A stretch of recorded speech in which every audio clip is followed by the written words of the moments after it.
Hey everyone, welcome back to the Bong cookbook. আজকে আমি share করব ডিমের ঝোল বা ডিমের ডালনা রেসিপি। বাড়িতে সবজি না থাকলে বা চটজলদি আমাদের রান্না করতে হলে খুব সহজেই কিন্তু ডিমের ঝোল বা ডিমের ডালনা আমরা বানিয়ে ফেলতে পারি, কারণ এটা বানাতে খুব বেশি সময়ও লাগে না আর খুব বেশি উপকরণও লাগে না। তাহলে চলুন দেখে নেওয়া যাক কীভাবে আমরা ডিমের ঝোলটা বানাই। প্রথমে নিয়ে নেব বড় বড় করে পিস করে কেটে রাখা আলু, আর আছে এখানে পেঁয়াজ, দুটো মিডিয়াম সাইজের পেঁয়াজ কুচি আর একটা বড় সাইজের টমেটো কুচি। এবার একটা কড়াইতে বেশ কিছুটা পরিমাণ জল নিয়ে নেব আর ডিম আর আলুগুলোকে দিয়ে ভালো করে সেদ্ধ করে নেব। প্রথমে আমি আলুগুলোকে দিয়ে দেব, তারপর একে একে ডিমগুলোকে দিয়ে 10 মিনিট মতো হাই ফ্লেমে রেখে ডিম আর আলুগুলোকে সেদ্ধ করে নেব। ততক্ষণ ডিম আর আলুটা সেদ্ধ হতে থাক, এদিকে আমি আদা রসুনটা বেটে নেব। এখানে আদা রসুনটা আমি আলাদা আলাদা করে বাটছি না, একসাথে বেটে নিচ্ছি।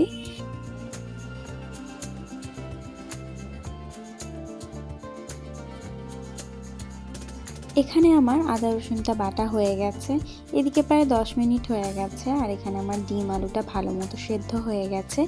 এবার আমি ভালো করে পরিষ্কার করে ডিমটাকে ছাড়িয়ে নেব।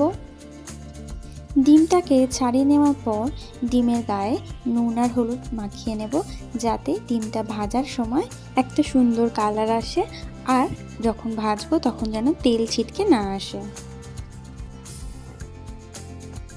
ডিমগুলোকে একে একে দিয়ে ভালো করে একটু ভেজে নেব। এখানে আমি 5টা ডিম ব্যবহার করেছি।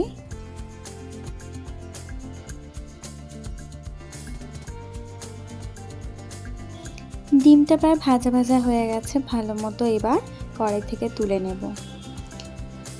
এবার ওই তেলের মধ্যেই কেটে রাখা পেঁয়াজগুলো দিয়ে দেব। যদি লাগে তাহলে আপনারা আরও এক্সট্রা তেল অ্যাড করতে পারেন, কিন্তু আমি এখানে আর তেল ব্যবহার করিনি, ওই তেলেই আমার হয়ে যাচ্ছে। পেঁয়াজ দেওয়ার পরে দিয়ে দেব 2টো তেজপাতা।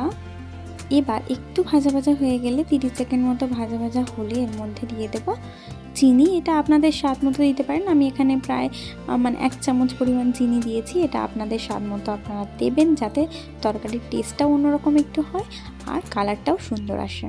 পেঁয়াজটা আরও 1 মিনিট ভেজে নেওয়ার পর দিয়ে দেবো এর মধ্যে আদা রসুন বাটা। আদা রসুন বাটাটা আমি আলাদা করে বাটিনি, একসাথে যেহেতু বেটেছি তাই একসাথে আদা রসুন বাটাটা দিয়ে দিলাম। আদা রসুন বাটা দিয়ে সমস্ত কিছু 1 মিনিট ভালো করে কষিয়ে নেওয়ার পর দিয়ে দেব কেটে রাখা টমেটোর টুকরোগুলো। টমেটো দিয়ে আরও 1 মিনিট মতো কষিয়ে নেওয়ার পর দিয়ে দেবো এর মধ্যে সেদ্ধ করে রাখা আলুগুলো। এই আলুগুলো যেহেতু আমি সেদ্ধ করে রেখেছিলাম তাই আলাদা করে ভেজে নিয়ে এই মশলার সাথে একটু ভালো করে কষিয়ে নেব। একটু আগে থেকে আলুগুলো দিয়ে ভালো করে কষিয়ে নিলে আর ভেজে নেওয়ার প্রয়োজনটা হয় না। এরপর এর মধ্যে দিয়ে দেবো 1 চামচ হলুদ গুঁড়ো আর দিয়ে দেবো অর্ধেক চামচ পরিমাণ লঙ্কা গুঁড়ো। তারপর খুব ভালো করে কষিয়ে নিতে হবে যতক্ষণ না পর্যন্ত মশলার কাঁচা গন্ধগুলো চলে যায় আর মশলা থেকে তেল বেরিয়ে আসে, ততক্ষণ কিন্তু খুব ভালো করে কষিয়ে নিতে হবে। এরপর এর মধ্যে দিয়ে দেব স্বাদ অনুযায়ী নুন আর দিয়ে দেব অর্ধেক চামচ পরিমাণ জিরের গুঁড়ো। এই সময় আঁচটা একটু কমিয়ে দিতে হবে, নয়তো মশলাটা পুড়ে যেতে পারে। আর এই কম আঁচেই আবারও একটু ভালো করে কষিয়ে নিতে হবে। মশলা থেকে তেল ছেড়ে এলে এবার জল দিয়ে দিতে হবে। এখানে আমি প্রায় 3 কাপ পরিমাণ জল দিয়েছি। খুব বেশি জল দেওয়ার দরকার নেই, কারণ এখানে তো আলুটা সেদ্ধ করা, তাই আলুটা খুব বেশি সেদ্ধ হবে না বা আলু খুব বেশি জল টানতে পারবে না। আবার খুব শুকনো শুকনো রাখলেও চলবে না, কারণ এটা তো ডিমের ঝোল, তাই একটু ঝোল ঝোল থাকলেই খেতে বেশি ভালো লাগে।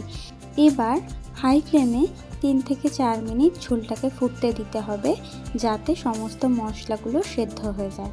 তারপর ভেজে রাখা ডিমগুলো একে একে দিয়ে দিতে হবে। ব্যাস, তাহলেই তৈরি হয়ে যাবে ডিমের ঝোল। আজকের ভিডিওটা ভালো লেগে থাকলে ভিডিওটাতে একটা লাইক করে দেবেন, আর চ্যানেলে নতুন বন্ধু হয়ে থাকলে চ্যানেলটা অবশ্যই সাবস্ক্রাইব করে দেবেন। দেখা হবে পরের ভিডিওতে।